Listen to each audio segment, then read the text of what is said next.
अपना छोड़ना, बर्बाद करना, उनकी हत्या करना शुरू कर दे और जब वो जाति के आधार पर अपने आप को सर्वश्रेष्ठ मानने लग जाए तो समझ लो भी मनुवादी तंत्र आ गए हैं। समझे? लड़ो मत, बैठ जाओ तुम लोग अपनी जगह में, छोड़ो तुम लोग उधर मत देखो। वो कुछ लोग आए इसलिए हैं कि यहाँ का माहौल खराब कर सके, वो इसलिए आप इधर देखो, उधर छोड़ दो। वो आए इसलिए, उधर मत देखो, आप लोग इधर जाओ बस। वो भेजे इसलिए गए हैं कि आपका ध्यान भटकाया जा सके। मैं तो जानता हूं ना, इसलिए मैं कह रहा था कि बैठ जाओ।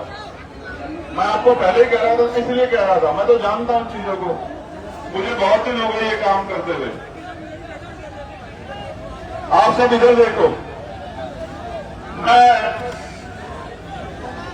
सामाजिक तत्वों के बारे में जानता हूं, उनका यही काम है कि वो इस तरह से जाके माहौल खराब करने की कोशिश करते हैं। हमें उन पर ध्यान नहीं देना है।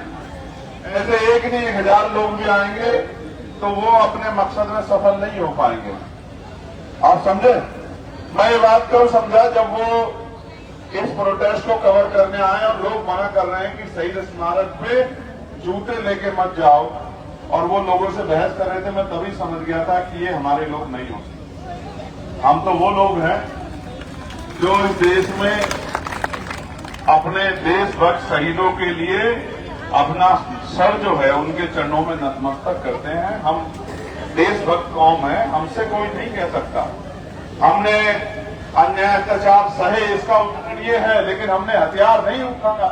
रैगर के लिए आना पड़ता है, कभी थाना गाजी के लिए आके यहाँ पैदल मार्च करना पड़ता, विधानसभा तक डंडे खाने पड़ते हैं पेट में और टांगों में, फिर गिरफ्तार करके किसी थाने में ले जाकर थाने में ले जाकर छोड़ शाम के टाइम।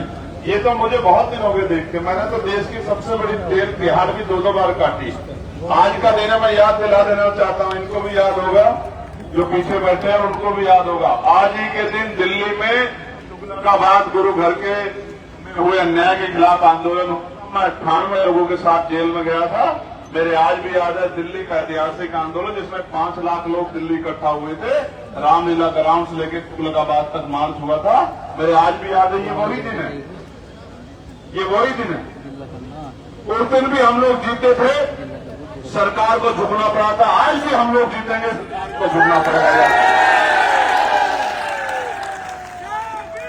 अब मैं बात को आगे बढ़ाता हूं। न्याय दिलाना किसकी जिम्मेदारी है? न्याय दिलाना उस सरकार की जिम्मेदारी है। वो सरकार की हर एजेंसी, हर संवैधानिक संस्था जिम्मेदार है प्रदेश के हर एक व्यक्ति के लिए, जो व्यक्ति टैक्स देके इस सरकार को सरकार के बजट को मजबूत करने का काम कर रहा है, जिनकी शपथ इन्होंने, चाहे वो लोक सेवक के रूप में जब इन्होंने जिम्मेदारी ग्रहण की, चाहे वो पुलिस के भाई हो, आईपीएस आईएएस हो या आईएएस हो या तमाम डिपार्टमेंट हो, इन्होंने जब भी अपनी नौकरी ग्रहण की होगी तो एक शपथ ली होगी कि हम अपने कर्तव्यों का निर्वहन विधि के अनुरूप करेंगे, जाति धर्म समाज क्षेत्र लिंग के आधार पर भेदभाव नहीं करेंगे, संवैधानिक रूप से अपनी कर्तव्यों का निर्वहन करेंगे। यही शपथ लेते हैं जब मुख्यमंत्री मंत्री शपथ लेते हैं।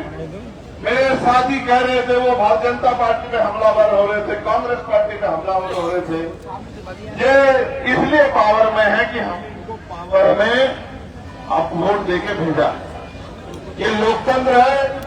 हमारी उंगली में वो ताकत है, जिसे चाहे कुर्सी पर बिठा दे, जिसे चाहे जमीन पर पटक दे।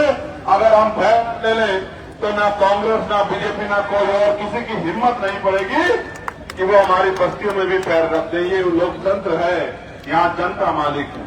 तो आज आप अगर यहाँ न्याय के लिए भाग आए हो और बहुत सारे नेताओं के बारे में कहा गया, मैं किसी नेता के बारे में नहीं कहना चाहता, मैं तो आपसे कहना चाहता हूं, आखिर कौन जिम्मेदार है इन 5-6 हत्याओं के लिए?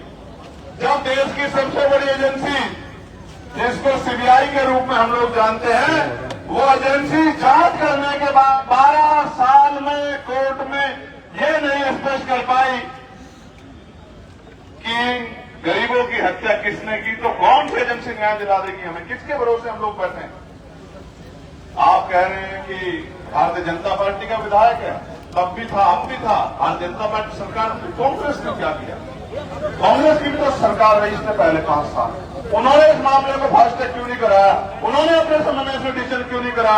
उन्होंने अपनी सरकार का बड़े से बड़ा वकील खड़ा करवा के सीबीआई के साथ यह जो प्राइवेट इन्वेस्टर रखवा के जो है प्राइवेट वकील महंगे से महंगा सुप्रीम कोर्ट के वकील को लेकर आते, अगर आपको न्याय दिलाना सुप्रीम कोर्ट में फेस वैल्यू के आप अपनी सरकार के एक मामले के लिए बड़े से बड़ा वकील हायर करके यहां खड़ा करते हो। अगर आपकी मंशा थी न्याय दिलाने की तो सुप्रीम कोर्ट के प्राइवेट वकीलों को बुला के आप सीबीआई के साथ खड़े होके उनसे बहस करवाते, आरोपियों को सजा दिलवाते। आपकी मंशा नहीं थी, आप तो इंतजार कर रहे थे ठंडा होने का कि आप भूल जाओगे, और भूल जाते लोग। अगर भीड़ आर्मी के लोग नहीं होते तो लोग भूल जाते अन्याय को, चुप होकर बैठ जाते, घर में चुप भी थाम लेते, क्योंकि मुकाबला नहीं कर सकते। इसलिए जो है मैं बधाई देता हूं भीड़ आर्मी के लोगों को और उन तमाम संगठनों को, सामाजिक संगठनों को, जिन्होंने मोर्चा लिया, आवाज उठाई अन्याय के खिलाफ, गलत के खिलाफ। और आज की लड़ाई नहीं है, आज टांगावास तक नहीं है, दोबारा कोई टांगावास ना हो, इसका भी संकल्प हमें इस शहीद स्मारक स्थल पे आज लेना होगा। इसलिए हम लोग यहाँ इकट्ठा हुए। प्यारे साथियों, ये मेरे पास पहुंचे, मैंने इनसे पूछा क्या चाहते हो? इन्होंने कहा न्याय चाहिए। तो मैंने कहा 12 साल में क्या मिला? इन्होंने कहा अन्याय मिला। तो मैंने कहा जो अन्याय मिला है उस अन्याय के खिलाफ जब तक लड़ोगे नहीं तब तक न्याय कैसे मिलेगा? मैंने प्रदेश के जिम्मेदार साथी भी वहां थे, मैंने उनको कहा कि आप आ जाओ, चर्चा करो, तय करो। इन्होंने मुझसे कहा कि हम इसमें चुप नहीं बैठेंगे, हम एक प्रदर्शन जयपुर स्तर का करेंगे विधानसभा गिराव का 21 तारीख को। आप आ जाओगे? यार मैंने कहा समय मेरे पास कम है। तो बोले आप 21 को समय दे दो, क्योंकि 21 के बाद हम चुप नहीं बैठेंगे, उसके बाद हम गांव-गांव जाके पंचायत करके अपने लोगों को जागरूक करेंगे और एक लंबी यात्रा जो है वही टांगावास से लेके और जयपुर तक इसके पीस प्रोटेस्ट के बाद निकालेंगे, लेकिन चैन से नहीं बैठेंगे। तो मैंने इनसे कहा कि ऐसा करो, एक प्रोटेस्ट जो आप रख रहे हो उसमें मैं आ जाता हूं, उसके बाद फिर आप पीड़ितों के साथ बैठ के तय कर लेना कि आगे कैसे बढ़ना। आज मैं इनसे पूछ रहा था क्या करना है, इन्होंने कहा हमने अपनी मांग पत्र रख दी। हम संवैधानिक लोग हैं, संवैधानिक भाषा को, संवैधानिक प्रक्रिया को समझते हैं। हम ये मानते हैं अगर सरकार मजबूती से पैरवी करती, हम ये मानते हैं सरकार ने दिलचस्पी ली होती तो आज हमें इतनी बड़े पैमाने पे यहाँ इकट्ठा नहीं होना पड़ता। हम यहाँ खुशी से नहीं आए हैं, ताली बजाने नहीं आए हैं, नारा लगाने नहीं आए हैं। हम वो हैं जिनमें से 80% के घर भी अगर हम काम पे नहीं जाएंगे तो शाम में नहीं चलते हैं। उनके बच्चों को अच्छा भोजन, अच्छा पानी, अच्छी सुविधाएं नहीं मिलती हैं। फिर भी आप लोग यहाँ पहुंचे हैं तो हम यहाँ पीड़ित होकर पहुंचे हैं, सरकार से सवाल पूछने पहुंचे हैं कि हमारी लड़ाई को आपने क्यों मजबूती से नहीं लड़ा। मैं आगे मुख्यमंत्री जी को कहना चाहता हूँ, आप ये मत समझना कि मेघवान समाज का मामला है, बिल्कुल गलतफहमी में मत रहना।